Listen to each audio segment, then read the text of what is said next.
Bonjour, ici la résolution de l'exercice 4. Je vous laisse lire la consigne, bien comprendre la situation, faire la liste des données, comme d'habitude pour nos exercices. Quand on fait après cette lecture, vous pouvez arrêter à n'importe quel moment. Donc, on a maintenant à faire avec un exercice où on a plusieurs objets.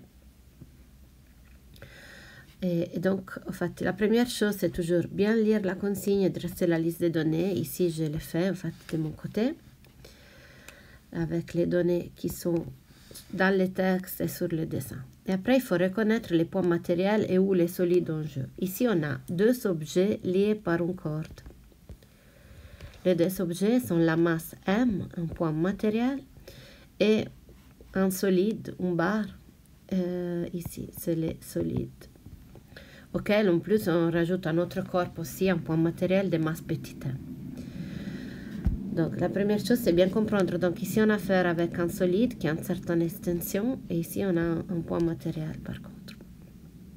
Alors maintenant c'est le moment pour, une fois qu'on a identifié les corps, on va dessiner les forces qui agissent sur ces corps. Donc si on commence par la masse M, alors là, c'est un point matériel, donc on peut choisir de dessiner tout ici. En fait, on peut, comme on veut, on peut dessiner tout ici, en fait. Ce qui se passe au point C. Donc, il y a la force de pesanteur de l'objet. Il y a une tension ici, on peut appeler la tension 2. Et il y a une tension ici, T1. Une fois qu'on a dessiné toutes les forces qui s'exercent sur le corps, on choisit un système de référence, X, Y. Et on se rend compte que seulement une de ces forces doit être décomposée, c'est la force T1, composante horizontale ou composante verticale. Et là, c'est un point matériel, on va les écrire aussi comme des vecteurs.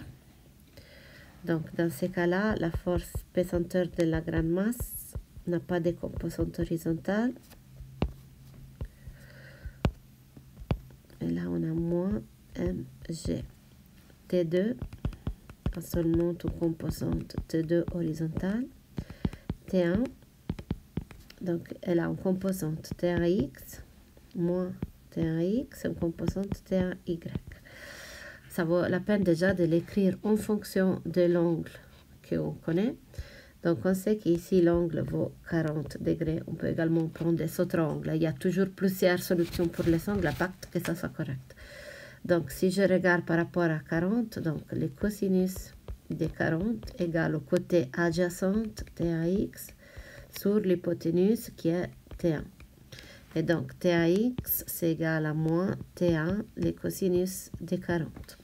Toujours dans ce triangle, si je considère le sinus de 40, c'est égal au côté opposé T1y sous T1. Et donc là, c'est T1 fois le sinus de 40. On a ainsi écrit ces forces en fonction des valeurs qu'on connaît, l'angle, et T1 qu'on ne connaît pas encore.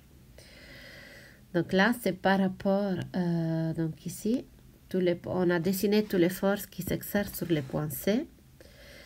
Et maintenant, il nous demande de trouver la force qui s'exerce dans le fil B.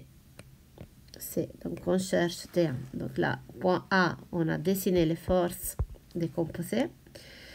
Au point B, on cherche la tension T1.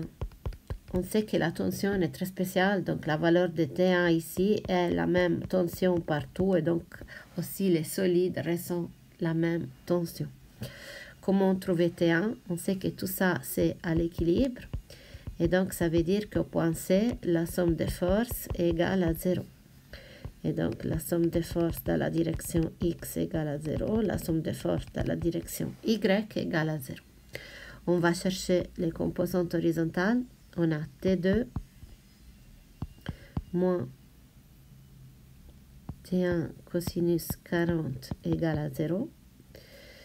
Et après, on a moins mg plus T1 cosinus de 40 égale à 0. Nous, on cherche T1. T1 apparaît ici et là, mais dans ce cas-là, on n'a même pas besoin d'utiliser les deux équations parce que ça nous suffit celle-là, la deuxième. T1 cosinus 40 égale à M fois G. T1 égale à MG. M, on les connaît. G, c'est toujours la même valeur sur Terre, divisé par le cosinus de 40. On trouve que la tension T1 égale à 381,5 newtons. Si on l'écrit en notation scientifique, c'est 3,82 fois 10 puissance 2 newtons à 3 chiffres significatifs. On peut donc passer au point suivant, les points C. On va se concentrer sur la poutre. Quelles sont les forces qui s'exercent sur la poutre? Donc, on a la force de pesanteur de la masse M. On pourrait avoir la force de pesanteur de la poutre, mais on nous dit que c'est des masses négligeables. Donc, dans ce cas-là, on peut le mettre. Ensuite, on a la tension ici, qu'on connaît, c'est la même tension qu'en T1. Et après, on a une force d'appui due au fait qu'il est là. En fait, c'est une force d'appui fixe. On ne connaît pas la direction, donc je la dessine avec une direction quelconque. Mais il y aura une composante X et il y aura une composante Y. Donc après, nous, on pourra chercher aussi l'angle θ ici. Alors, une fois qu'on a fait tout ça, on va dessiner donc un système XY pour la poutre. Ça ne doit pas forcément être la même qu'on a choisi pour l'autre corps. Ça, c'est pas important. L'important, c'est que pour chaque corps, on choisit un système XY. Alors maintenant, on va écrire. On a dessiné les forces, on les a décomposées. On va les décomposer en tant que vecteurs. Donc, on a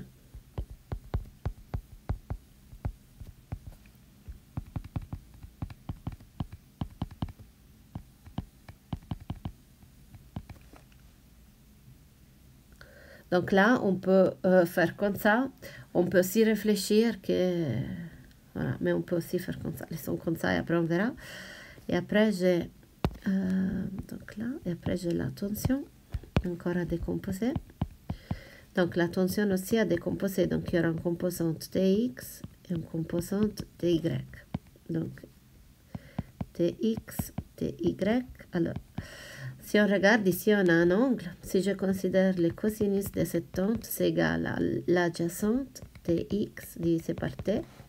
Donc, ça veut dire que au lieu de Tx, je peux écrire T cosinus 70, pareil, T fois le sinus 70 pour la composante Y. On a décomposé ça en tant que vecteur. Donc, on a vraiment écrit les composantes comme pour un vecteur. Donc maintenant, si on a tout fait, donc on peut passer au point D. Écrivez l'équilibre des moments pour cette poutre. Écrivez l'équilibre des moments pour cette poutre et déterminez la masse M. On cherche quelle est la masse ici qui permet à ce système de rester à l'équilibre. Écrire l'équilibre des moments, ça veut dire utiliser la condition la somme des moments égale à 0. On va choisir par rapport à un axe les points A parce qu'on ne connaît pas la force d'appui. Et comme ça, les moments de cette force sera égal à 0. Et on n'a pas besoin de la connaître pour l'instant. Alors, qui sont les forces qui font du moment? Alors, cette force a un moment qui, quant à elle, fait tourner les solides en sens horaire. Donc, on va assigner un sens négatif. Et la tension, elle fait tourner en sens anti-horaire. Le moment, on lui a assigné est positif. Donc, on a le moment. Si on veut, on peut écrire la force d'appui, mais en tout cas, après, on l'efface tout de suite parce que le moment est nul. Moins les moments de FPM plus les moments de la tension égale à 0. Quand on parle du moment, c'est vraiment la force fois la distance fois le sinus de alpha. Donc ici, quand je vais écrire les moments de la force de pesanteur du corps M, c'est la force mg fois les bras de levier. Les bras de levier, donc c'est la distance entre l'axe et les points d'application ici, c'est la longueur AD, fois les sinus de l'angle entre la force et les bras de levier. Donc l'angle ici, on le voit facilement, c'est 90 moins 25, donc c'est égal à 65. Et après pour la tension, donc on a les produits de la force fois les bras de levier, donc c'est AD plus DB, fois le sinus de l'angle plus petit entre la direction du bras de l'évier et la force. Donc, dans ces cas-là, il faut bien prendre cet angle ici. Donc, si on était comme ça, là, on serait 180.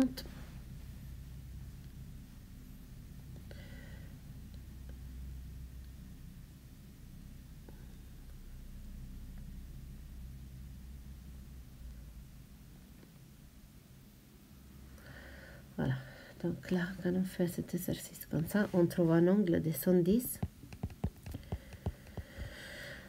Alors, donc, on peut voir pourquoi. L'important, c'est toujours, il y a plusieurs façons pour réfléchir à ça. Donc là, on sait qu'ici, il y a un angle de 25. Donc ici, ce qui reste, c'est 180 moins 25, auquel il faut élever aussi ça. Et donc, on trouve 110 égale à 0. Notre inconnu, c'est m. Une fois écrit comme ça, il nous reste que transformer la formule pour trouver m. Donc, m égale à dB AD plus dB fois les sinus de 110.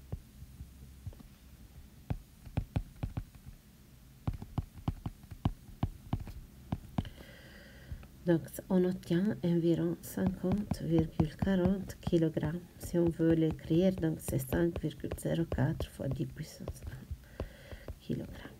On a trouvé la masse M qui permet au système de rester à l'équilibre. Alors maintenant, il continue, il nous demande de trouver l'intensité et l'angle de la force d'appui. Pour faire ça, il faut utiliser l'autre condition d'équilibre. La somme des forces égale à 0. Si la somme des forces est égale à 0 appliquée au solide, donc on sait qu'on peut l'écrire comme la somme des forces dans la direction x égale à 0, la somme des forces dans la direction y égale à 0. Et donc on a, dans la direction x, il y a une composante ici et une composante ici. Donc f(x) plus t cosinus 70 égale à 0. Direction y, on a moins mg plus fy plus t sinus 70 égale à 0. Donc, on voit bien ce qu'on cherche. On cherche fix, fy. Donc, fix, c'est égal à moins t cosinus 70. Et donc, en fait, on peut vraiment remplacer t, on la connaît. T, c'était 381,5 fois le cosinus de 70. On obtient moins 130,48 newtons. Donc, ça veut dire que dans la réalité, cette force, elle est dirigée comme ça. Le signe moins nous indique ça. On aurait pu imaginer, vu qu'il y avait deux composantes comme ça, et les dessiner déjà comme ça. Nous, on l'a dessiné comme ça, donc on peut garder les signes moins. Et après, pour ce qui est FAY, donc FAY égale à mg moins t cosinus 70. Et donc, on peut faire les calculs, on trouve 135,93 newtons. À ce moment-là, on a les deux composantes. On peut trouver FA, là, les modules, l'intensité, FAX au carré plus FAY au carré. Finalement, c'est vraiment l'application de Pythagore.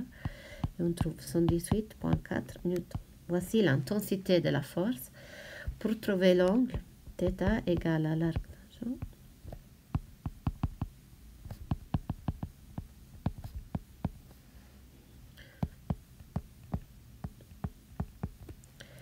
Donc, on sait que quand on fait comme ça, donc si on utilise la calculette nous donne ces valeurs. Donc, c'est l'angle qui a ces valeurs de la tangente.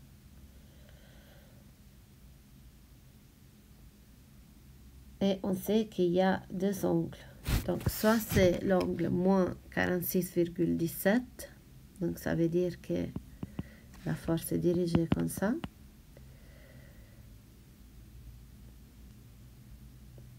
Mais on sait que ça peut être aussi, vu que dans ces cas-là, Si on choisit cet angle-là, la direction, la composante Y devrait être négative. Donc, ce n'est pas les bonnes. Il faut penser au deuxième angle, celui-là, que la calculette ne nous donne pas.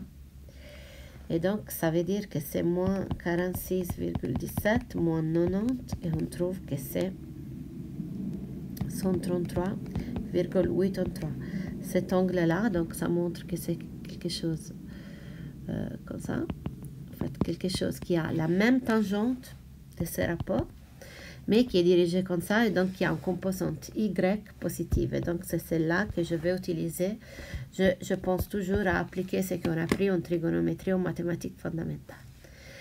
Faisons comme ça, on a déterminé l'intensité et l'angle de la force d'appui on a.